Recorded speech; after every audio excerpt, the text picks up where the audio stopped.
Assalamualaikum warahmatullahi wabarakatuh. Di sini saya Sri Laili Anissa, NPM 1948811044, di mana saya dari kelas 3B. Di sini saya dari kelompok 2 mendapatkan materi tentang media pembelajaran. Sebelumnya saya akan menjelaskan tentang media pembelajaran sendiri itu apa. Pengertian kata media merupakan bentuk jamak dari kata medium, yang secara harfiah berarti perantara atau pengantar. Media pembelajaran adalah media yang membawa pesan-pesan atau informasi yang bertujuan instruksional atau mengandung maksud-maksud pengajaran. Media pembelajaran meliputi alat yang secara fisik digunakan untuk menyimpan isi materi pengajaran yang terdiri dari buku, tape recorder, kaset, video kamera, video recorder, film, slide, gambar, foto, gambar, grafik, televisi, dan komputer. Media adalah segala sesuatu yang dapat digunakan untuk menyalurkan pesan dan mengirim ke penerima, sehingga dapat merangkai pikiran, perasaan, perhatian, minat siswa sedemikian rupa sehingga belajar terjadi. Nah, media pembelajaran di sini itu sangat membantu bagi kita sebagai seorang guru. Salah satunya yaitu dapat mempermudah kita dalam proses pembelajaran, terus menyediakan media pembelajaran yang beragam, itu dapat membuat siswa itu tidak bosan di kelas. Selanjutnya,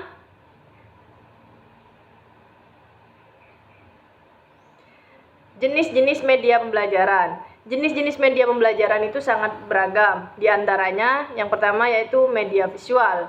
Media visual di sini merupakan suatu alat sumber belajar yang di dalamnya berisi pesan atau informasi, khususnya materi pembelajaran.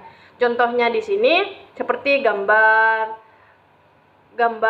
peta. Nah, biasanya kalau gambar peta itu digunakan pada pembelajaran IPS, itu biasanya kita sebagai guru SD itu banyak digunakan. Misalnya kita memberi gambar peta letak wilayah Indonesia, terus gambar-gambar adat-adat, beragam adat yang ada di Indonesia, seperti adat Papua lah, adat dan berbagai banyak macam, kayak rumah adat, baik dari sukunya, bahasanya, itu kita bisa menunjukkan. Terus yang kedua yaitu kita menggunakan media audio.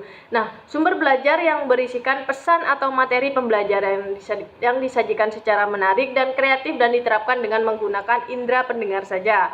Misalnya, kita itu di rumah itu kalau pada zaman dahulu itu terdapat kayak radio, tape, kayak perekam magnetik dan laboratorium bahasa. Itu untuk pada era zaman sekarang mungkin untuk penyuka kayak tape itu mungkin hanya orang-orang tua saja.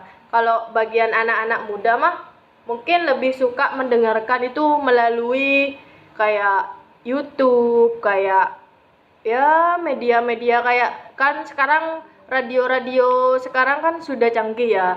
Itu biasanya kita bisa mendengarkan di mobil, itu bisa mendengarkan radio apalah itulah. Terus selanjutnya, media yang selanjutnya yaitu media audio visual adalah jenis media pembelajaran atau sumber belajar yang berisikan pesan atau materi pembelajaran yang dibuat secara menarik dan kreatif menggunakan indera pendengaran dan penglihatan. Contohnya yaitu namun di sini media audiovisual itu dibagi menjadi dua, yaitu yang pertama audiovisual murni, yang kedua yaitu audiovisual tidak murni. Audiovisual murni di sini yaitu suara maupun unsur gambar yang berasal dari suatu sumber seperti televisi, terus video kaset, film bersuara, terus itu tuh contohnya ya kayak kita membeli kaset video yang biasanya dijual-jual pada orang di pinggir jalan biasanya.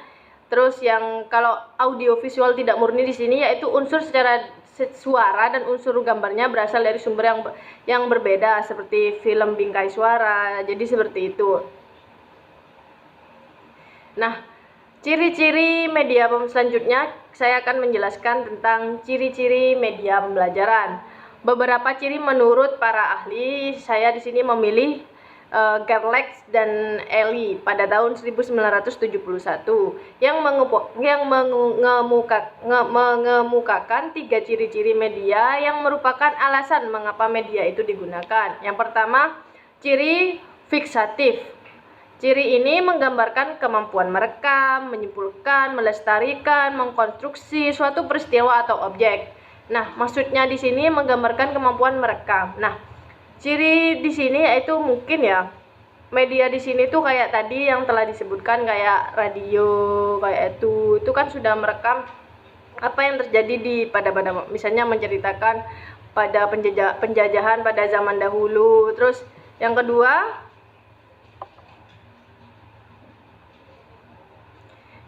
yaitu ciri manipulatif. Kemampuan media dari ciri manipulatif memerlukan perhatian sungguh-sungguh. Karena apabila terjadi kesalahan dalam pengaturan kembali urutan kejadian ataupun potongan bagian-bagian yang salah, maka akan terjadi pula kesalahan penafsiran yang tertentu saja akan membingungkan dan bahkan menyesatkan sehingga dapat mengubah sikap mereka ke arah yang tidak diinginkan. Misalnya, kita sebagai guru menjelaskan suatu peristiwa yang terjadi di masa lampau. Kita itu sebagai guru harus benar-benar tahu apa yang baik kita ceritakan kepada anak didik kita dan apa yang tidak baik diceritakan kepada anak didik kita. Karena kenapa? Ketika kita salah sedikit aja menceritakan salah satu peristiwa yang ada di masa lampau, itu dapat mempengaruhi tumbuh kembang anak. Terus yang ketiga yaitu ciri distributif.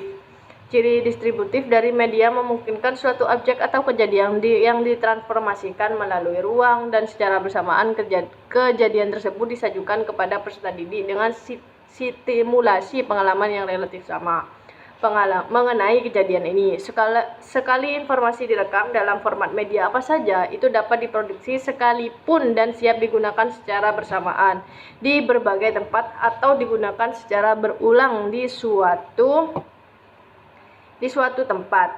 Konsisten informasi yang telah direkam yang terjamin sama atau hampir sama dengan aslinya. Nah, pada zaman sekarang mungkin sangatlah mudah, beda dengan pada zaman dahulu. Ketika kita pengen merekam sesuatu untuk pada zaman sekarang, tidak mungkin. Sekarang pada era zaman sekarang hampir semua siswa, hampir semua orang memiliki handphone. Meskipun terkadang handphonenya itu berbeda-beda, namun sekarang dengan kegunaannya handphone, dengan adanya media telekomunikasi handphone ini, kita dengan cepat bisa merekam sebuah informasi, merekam sebuah kejadian dengan yang tidak mungkin terulang, namun kita sudah merekamnya sehingga kita dapat mengulang kembali informasi-informasi yang kita dapat. Jadi seperti itu. Selanjutnya yaitu manfaat media pembelajaran. Itu apa aja sih sebenarnya?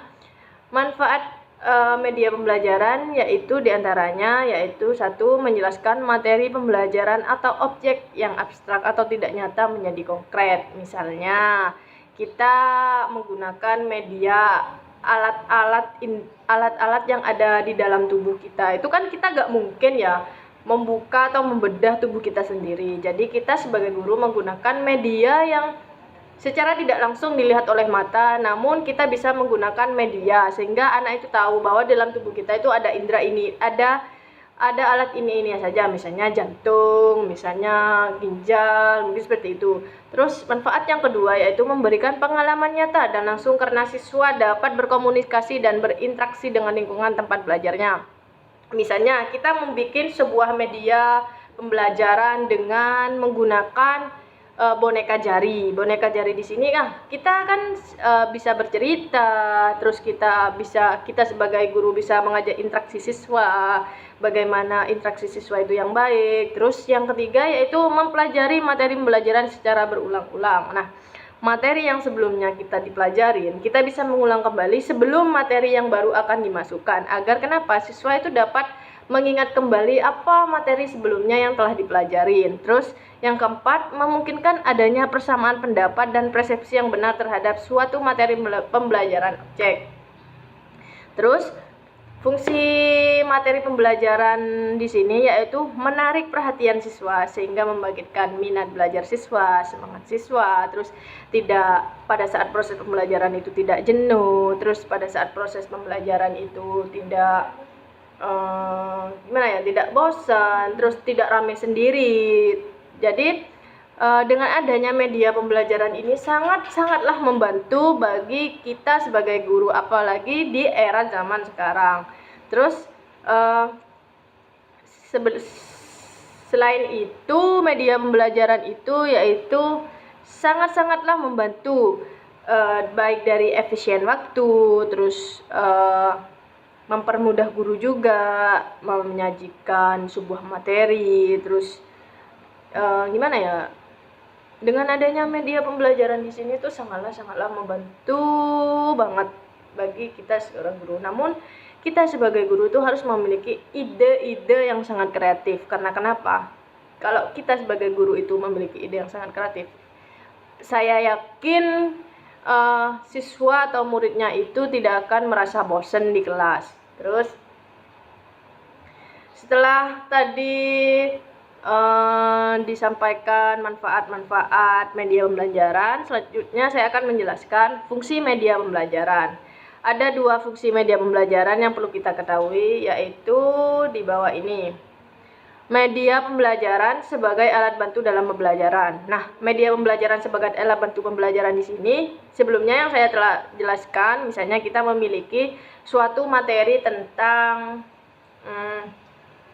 tadi ya, misalnya tentang pembelajaran IPA. Nah, di sini kita sebagai guru menggunakan media seperti alat peraga, organ-organ tubuh yang ada di dalam tubuh kita, yang kita sebagai guru mengetahui itu dan murid tidak mengetahui itu. Misalnya hanya tahu nama dan tidak tahu bentuknya, sehingga kita sebagai guru bisa menggunakan media pembelajaran sebagai alat bantu pembelajaran. Misalnya ini jantung anak-anak seperti ini, terus ini usus yang ada di manusia itu seperti ini, terus ginjal yang ada di tubuh manusia itu seperti ini. Mungkin murid-murid kan kalau hanya tahu nama saja mungkin mereka penasaran. Dengan adanya media pembelajaran itu sangat mempermudah guru untuk memberitahukan tentang pembelajaran itu. Terus yang kedua yaitu media pembelajaran sebagai sumber belajar. Sebagai sumber belajar adalah segala sesuatu yang dapat dipergunakan sebagai tempat bahan pembelajaran untuk belajar peserta didik tersebut berasal. Sumber belajar dapat dikelompokkan menjadi 5 kategori, yaitu manusia, buku, perpustakaan, media massa, alam lingkungan, dan media pendidikan. Nah, di sini media pembelajaran sebagai sumber belajar itu maksudnya misalnya media pembelajaran itu tidak hanya kita membuat sebuah media, tidak. Karena media pembelajaran kita itu juga bisa dari sebuah buku, terus tadi yang telah disebutkan, terus dari alam lingkungan. Misalnya kita melakukan study tour. Nah, study tour di sini kita tidak hanya jalan-jalan, kita itu datang ke sebuah museum, misalnya ya kayak museum kayak yang ada di Jatim Park 2 itu, yang ada di Malang. Oh, tidak usah jauh-jauh. Seperti yang ada di museum di Cakraningrat Bangkalan. Itu kan di sana juga kita sebagai guru itu memberitahu kepada murid-murid kita bahwa ini loh, di Bangkalan ada sebuah museum. Nah, di sini di sebuah museum Cakraningrat itu ya terdapat baju-baju adat yang digunakan orang Madura terlebih pada zaman dahulu, terus alat musik yang ada pada zaman dahulu, terus ya banyaklah, sehingga murid itu tahu, oh ternyata ini itu yang sebelumnya tidak tahu menjadi tahu.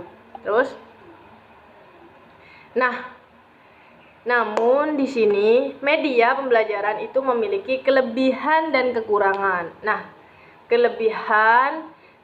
kelebihannya itu ya di sini berupa memperjelas penyajian pembelajaran, tidak terlalu bersifat Ya, maksudnya memperjelas tadi ya, yang tadi yang saya telah sebutkan, yang awalnya murid tidak tahu menjadi tahu, bentuknya mungkin hanya tahu nama, dia mungkin bisa lebih tahu bentuknya seperti ini. Terus yang kedua, mengatasi perbatasan ruang, waktu, dan indera seperti objek yang kecil. Nah, kita dengan membuat suatu alat peraga yang gede itu bisa siswa itu mengetahui, oh jadi seperti ini. Terus yang ketiga itu dengan menggunakan media pendidikan secara tepat dan bersifat pasif. Anak itu tidak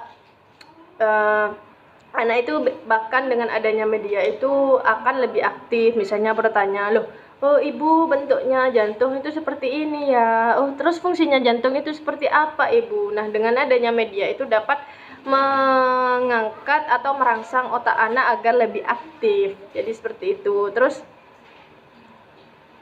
nah, namun di sini kekurangan media pembelajaran itu ada, karena di dunia ini tidak ada yang sempurna, mesti ada kekurangan dan kelebihan. Nah, yang pertama yaitu terlalu menekankan bahan-bahan visual sendiri dengan tidak menghiraukan kegiatan-kegiatan lain yang berhubungan dengan desain, pengembangan, produksi, evaluasi, dan pengelolaan bahan-bahan visual. Nah, yang telah saya sebutkan tadi, kenapa seorang guru itu harus kreatif? Karena kita sebagai guru itu tidak, pada saat proses pembelajaran itu tidak monoton.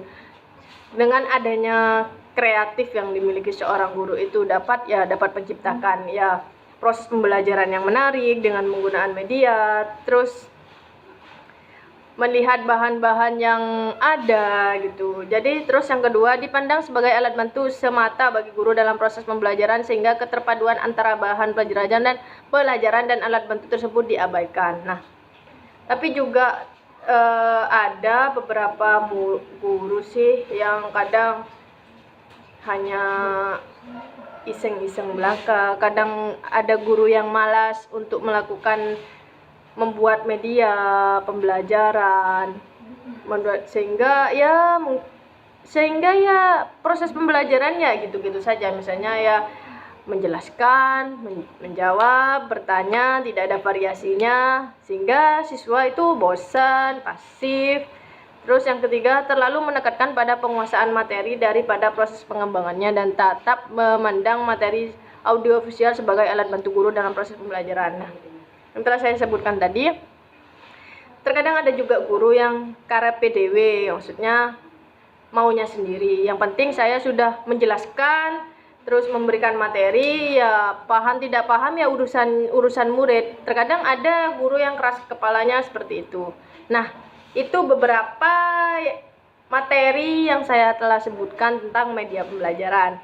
Nah, cukup sekian dari saya, kurang lebihnya mohon maaf. Wassalamualaikum warahmatullahi wabarakatuh.